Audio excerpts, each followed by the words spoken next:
welcome back to my film and TV channel. You're all staying safe and well. We've got a British biographical drama to look at today. I think it was first released in cinemas on the 1st of January, so I'm recording this on the 19th of February. So it's been a little while before I got round to catching it. But we're going to laugh at something called One Life. Please, if you're new to the channel, push that subscribe button, push the bell notifications, everything. Film and TV reviews like this, information, vlogs, previews, lots of different things. Great to have you on board.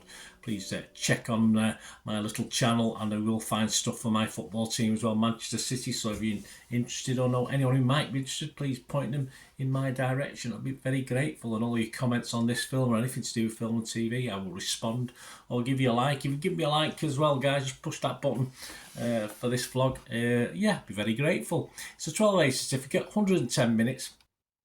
Directed by James Hawes, and it's based on the true story of British humanitarian Sir Nicholas Winton as he looks back on his past efforts to help groups of Jewish children in German-occupied Czechoslovakia to hide and flee in 1938-39, just before the beginning of World War II.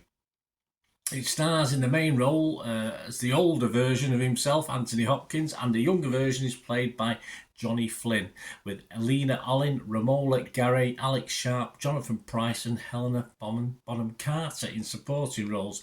This was released, as I said, on the 1st of January 2024 in the UK, so check your territories and availability.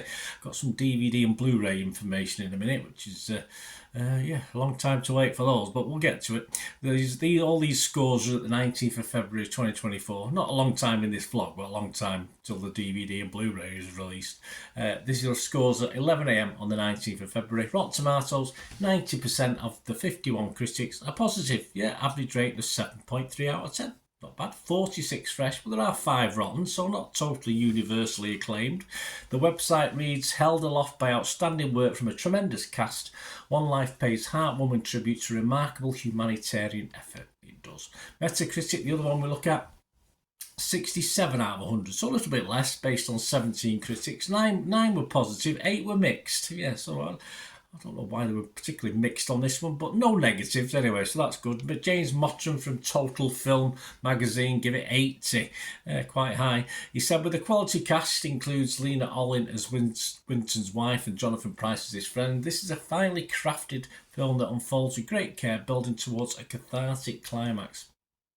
What about Joe Public? Well, they seem to like it as well. Rotten Tomatoes audience, 95% positivity, 4.6 out of 5. Internet Movie Database, over 5,000 scores and reviews as I'm doing this, 7.7 out of 10. So all well and good. So that brings me on to me. I'm not going to bring it down too much, perhaps slightly, but not too much. This is a story told through flashbacks. You get obviously the older gentleman, and then you get flashbacks to his younger days, and it sort of switches and turns. Not overly complicated to befuddle my mind. You can quite simply tell 1938-39 to modern times, and I think flashbacks is a good way to do it, as you'd expect. Excuse me. As you'd expect, Hopkins does the business, and Flint, as his younger self, reflects his personality very, very well.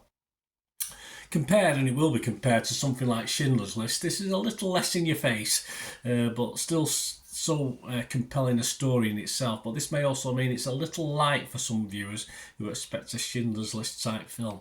It never quite ventures too deep into the story and sort of sticks within the limits of a film, a 1 hour 50-minute film.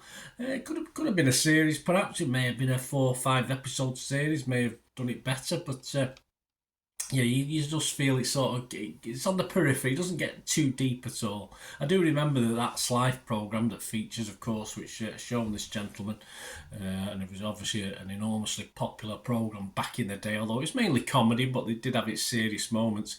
And in those days, the impact, the poignancy of it, is, you sort of see it a lot now on programmes that are put out on TV, but in those days it was to a mass TV audience. It was something a little bit different, as I say, very, very moving, of course. A good story, well worth the telling, which despite its poignancy maybe just a little bit too dry for some, or not enough, not deep enough for some, or even, dare I say, dark enough for some, which is obviously elements of Schindler's List. But for me, this has to be watched, if only for the finale, which of course you can go back on YouTube and compare it to what really happened, which is pretty close, in fairness. Not too much dramatic license used.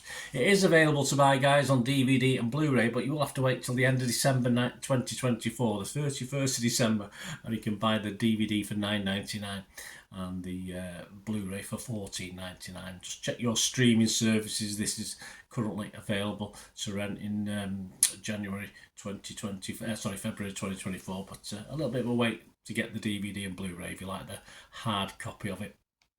Scores, yes, I would be fresh if it was Rotten Tomatoes. I'd be definitely positive if it was Metacritic. And because, as I say, I thought it didn't delve in as deep as I thought it might, I'm going to give it an okay score. I'm going to give it a 6.5 out of 10. Not quite as high as some of the others, but as I say, it's expected, but perhaps just a little touch more than what we got, but certainly well worth the watch. Let me know what you think, guys. Great to hear from you. Till we meet again. Oh, that's one thing, don't I? Please stay safe, everyone. Bye for now.